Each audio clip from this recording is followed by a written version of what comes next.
Recientemente fue publicada la Encuesta Nacional de Hospitales de 2018 de la Comisión Permanente de Desarrollo Social Integral de la Asamblea Nacional, junto a la Organización de Médicos por la Salud, evidenciando que la crisis humanitaria en los recintos hospitalarios se encuentra en constante ascenso.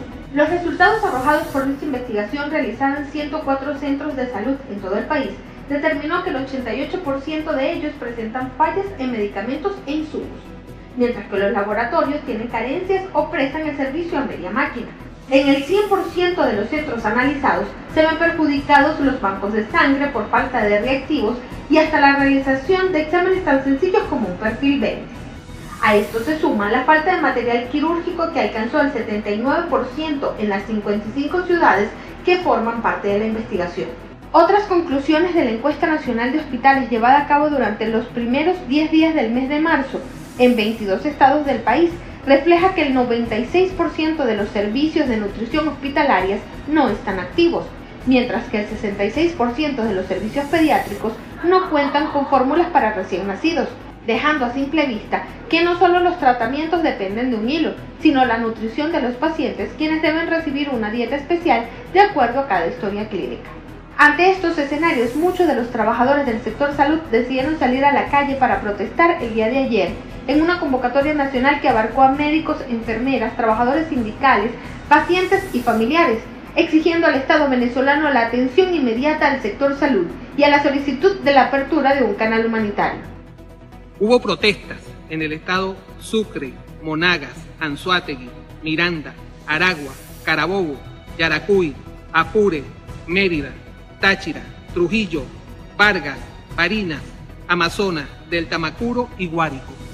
Hubo protestas y marchas en Nueva Esparta, Bolívar, Lara, Cojedes. Y no puedo dejar de mencionar la acción que se realizó en Distrito Capital, donde se sumaron todos los hospitales prácticamente del Distrito Capital. Se sumó toda la red ambulatoria, Las Nieves, Materno Infantil de Caricuao, Pérez Carreño, Periférico de Catia, Magallanes de Catia, Complejo Hospitalario El Algodonal, Hospital Vargas, José Gregorio Hernández del Instituto Venezolano de los Seguros Sociales, Oncológico Luis Racetti, Hospital Risque, JM de los Ríos, Julio Criollo Ríos, Hospital Oncológico Padre Machado, Zona 10 de Malariología, Periférico de Coche, Maternidad Concepción Palacio, Clínica Santana, Hospital El Llanito y Maternidad del Valle. Todos estos hospitales del Distrito Capital se sumaron ante la acción planteada por todos los gremios y todos los trabajadores del sector salud.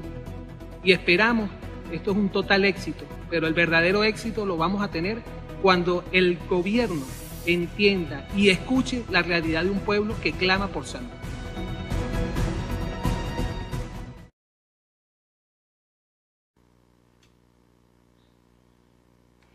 Bueno, veíamos la Encuesta Nacional de Hospitales 2017 sumado a lo que hemos repetido desde el principio de nuestro programa, la cantidad de protestas que en este momento, pues, sumados a lo que es la desesperación de la población que está enferma en este momento en nuestro país, se da.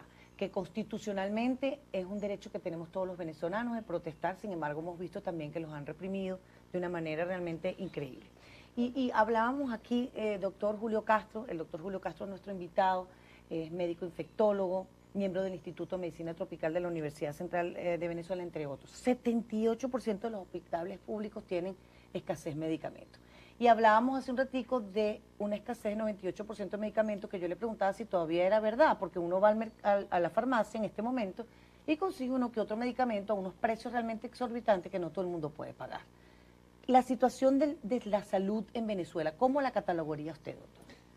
Fíjate, es difícil hablar porque ya no sé qué palabras utilizar. Hemos dicho que la salud está en terapia intensiva, que está en fase terminal. Yo no hay una palabra en castellano que quiera decir qué tan severa es la crisis o qué tan profundo hemos llegado. Sin duda es la peor crisis de la salud venezolana en la historia republicana de Venezuela, por los datos de los indicadores. Entonces ya no sabemos qué decir para tratar de transmitirle a la gente que está afuera, gobiernos amigos, organizaciones multilaterales, organizaciones de derechos humanos, porque, bueno, algunos llegan y tú sabes, pasan por las Mercedes y dicen, bueno, pero aquí la gente está comiendo en los restaurantes, sí, pero la gente se está muriendo en sus casas. O sea, es un universo raro, pues, un poco Sí. dicotómico que la gente no termina de entender, pero las cifras son elocuentes. Ya hace un par de años a un amigo médico se lo llevaron a declarar amistosamente porque dijo que había venezolanos que se estaban muriendo por el tema de medicamentos y el tema de salud. Hoy en día, los datos del ministerio reportan eso claramente cuando aumenta la mortalidad materna de un año a otro 65% y la mortalidad infantil 25%. Ya el gobierno dice que se están muriendo más venezolanos por la ineficiencia de ellos mismos. Entonces tú dices, bueno, en ese escenario, ¿qué palabras le pongo a ese panorama terrible de la situación del Por país? ejemplo, que los hospitales públicos no tengan agua. ¿Cómo se puede cómo no van a decir que está en terapia intensiva? Yo diría que ya se está muriendo el sector salud en nuestro país. Por ejemplo, que no haya fórmulas lácteas para bebés, 64% es lo que ustedes nos dan, o 51% de no hay camas operativas. Una persona que tiene que ser hospitalizada no puede ser hospitalizada porque la cama no está operativa, está, pero no sirve. Así es. Fíjate, O una máquina, no tiene un repuesto. exacto. ¿Qué pasa? Que la situación del país en estructura empieza a afectar los hospitales. La gente que construyó hospitales en los años 70, 80, nos los contaron, los hospitales tenían una distribución de agua por unas tuberías doble que puede ser que no había en esa cuadra o en esa urbanización no había agua, pero el hospital tenía agua. Lo mismo pasaba con luz eléctrica. Los hospitales, por una enorme seguridad, tienen luz eléctrica doble o tienen una planta eléctrica. No hay una planta eléctrica que funcione en ningún hospital de Venezuela. Y hemos visto en noticias de la prensa, información de la prensa, que personas fallecido porque se fue la luz en el hospital y la gente que está en terapia se murió. Voy a Dos. preguntarle entonces positivamente para que no digan que uno es negativo. ¿Hay algún hospital que se salve de esta situación crítica? De los hospitales públicos, ninguno. Los hospitales militares y los hospitales del Seguro Social están en una condición menos mala que los hospitales del Ministerio de Salud, medido por el índice de pabellones operativos, que es un número muy, muy exacto de la encuesta nacional de hospitales, que es el 5º año consecutivo que hacemos. Entonces tú ves que los hospitales en promedio, el Ministerio de Salud, 60 y tanto % de las camas operativas de pabellón no funcionan, mientras que en el Seguro Social entonces es 36%. Entonces, un número que te dice algo ahí, pero bueno, nada más hay 7 hospitales militares, el Seguro Social no tiene cobertura en todos los estados. Al final, la situación para la gente, la gente me pregunta, ¿cuál es lo peor que está pasando? Bueno, lo peor es lo que te pasa a ti. Si tú tienes lupus y no encuentras tratamiento para el lupus, lo peor para ti es el lupus. Pero si tienes tuberculosis y no encuentras tratamiento para la tuberculosis, lo peor para ti es tuberculosis. Si necesitas un antibiótico ya porque tienes una infección urinaria y no lo consigues, lo peor para ti es en ese momento. Entonces, lo peor es lo que le toca a cada ciudadano en cada Y enfermedad. lo más grave es la diáspora también que estamos viendo de los médicos como usted, brillante, gente que se ha preparado para dar lo mejor de sí aquí en Venezuela, enfermeros que se están yendo, personal de hospitalario, de todo tipo, se están yendo a Perú, a Chile, a Ecuador, a lo más cerquita que consigan, Sí, a Colombia. Hicimos una encuesta, Alba, en noviembre de este año, entrevistamos médicos desde hace 40 años de graduado hasta hace un año de graduado.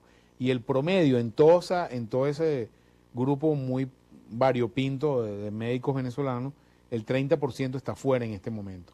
Si tú ves los últimos 5 años, el 65% de esos médicos graduados están fuera ya, porque son los que más se van, porque son los médicos jóvenes. ¿Cómo retienes tú un médico recién graduado venezolano cuando gana menos de casi que sueldo mínimo? Sí. Y un libro o ir a un hospital, él tiene que poner dinero para poder ir al hospital, y ese mismo médico trabajando en una emergencia o trabajando de médico en una ambulancia en Santiago de Chile en un hospital, o en Buenos Aires, o en Madrid, o en Quito, Ecuador, gana 500 veces eso, o sea, que es el sueldo que gana cualquier médico en el mundo. Entonces, ¿cómo retienes a ese muchacho que tiene aspiraciones, que quiere casarse, que quiere tener un cuartico con sus libros para poder formarse, hacer un posgrado? Es muy difícil. ¿Cómo cataloga usted la situación de la escasez de medicamentos en este momento? Porque se hablaba hasta hace poquito de un 98% de escasez, ya lo habíamos mencionado en el programa. Pero como le digo, yo que tengo a mi madre enferma, vivo en una farmacia y ahora no, que si tal farmacia, entonces te pasan por las redes sociales, la farmacia tal tiene tales medicamentos. Cuando llegas y llamas o preguntas, te cuesta 4 millones, 3 millones, 2 millones, esos son los precios. Dolarizados, pues digamos, el medicamento en Venezuela. Sí, en Venezuela, y es importante hacer una relación con la gente que nos oye fuera, porque 2 millones hoy en día para una persona que vive en Madrid no significa nada, mucho, poco, X, nada. 2 millones son 2 sueldos mínimos que tú vas a gastar un jubilado, por ejemplo, en un medicamento que necesitas una vez al mes. Entonces, bueno, en ese mes no come. Que probablemente lo vayas a necesitar en el segundo mes o en el tercer mes. Exactamente. Entonces, que sea una enfermedad crónica. Un medicamento te puede costar 3 o 4 sueldos mínimos. Por ejemplo, en el caso de un antibiótico vas a necesitar por 10 días. Entonces, ¿cómo comes en ese tiempo? Entonces, no cuadran, los números no cuadran. Tenemos la sensación subjetiva de que en los últimos meses, diríamos 2 meses, ha habido más medicamentos en el mercado a ese precio, a precio donde la brecha de los que tienen la capacidad de pagarlo cada vez es menor y los que no tienen están cada vez peor. Entonces, eso enfatiza las desigualdades porque el gobierno, me imagino que permitió que algunos laboratorios trajeran medicamentos a dólar libre y, bueno, está dolarizado un antibiótico que te cuesta $80 en Estados Unidos, tradúcelo en bolívares y es lo que estás pagando en la farmacia. Pero, sin embargo, los que no lo tienen se están muriendo o quizás no muriendo mucha gente, pero sí ha llegado a esa situación. Hay gente que no, es hipertenso, que no conseguía el hipertensivo y bueno, fallecieron. Alba, no hay forma de edulcorar el hecho de que un diabético no consigue insulina o un hipertenso no consigue el medicamento para la hipertensión. Esa consecuencia es un accidente cerebrovascular, un infarto, una cetoacidosis diabética, un pie amputado. O sea, eso no le podemos poner ribetes para ponerlo bien. O sea, la gente se está muriendo, no es un símil ahorita, es un hecho fáctico. Y la gente está teniendo complicaciones con las cuales va a tener que vivir el resto de su vida. Entonces, si un diabético no tiene insulina y tiene un pie diabético y tienen que amputarle un pie, bueno, va a quedar inválido para el resto de su vida que le queda. Y eso es un daño que va a durar 20 años más. Entonces, esos daños que estamos produciendo, más allá de la muerte, tienen una factura que va a seguir pagando el país durante muchos años. ¿Y la única razón de esos daños es una razón política? Sí, es una razón de un Estado fallido en salud. O sea, un gobierno que dijo, el sector salud, haga usted al venezolano lo que pueda, o sea, sálvese el que pueda. Eso es lo que pareciera ver cuando tú ves un gobierno que no compra tratamiento antirretroviral, que no está pendiente de que haya antibióticos, que no hay tratamiento antituberculoso, que no hay tratamiento antimalárico. Bueno, la sensación que tú tienes es, o sea, cada uno haga lo que pueda. El doctor Julio Castro, médico infectólogo, nuestro invitado en el día de hoy. Ya llevamos 3 bloques de esta entrevista interesantísima de la situación de salud en Venezuela.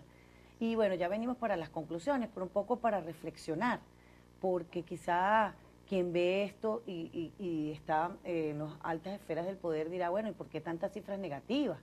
Porque es que no hay otra forma, como decía el doctor, de edulcorar la situación que estamos viviendo en la salud. Y lo estamos viendo pues con esta protesta que definitivamente la gente decidió salir a la calle a protestar y a decir, caramba, me está pasando esto. Incluso los propios enfermos que están en la calle protestando, están enfermos, muchos hospitalizados y salen con sus batas de una clínica a protestar. Eso es realmente increíble, no lo habíamos visto nunca en la historia de Venezuela. Vamos a hacer la pausa y regresamos para el final.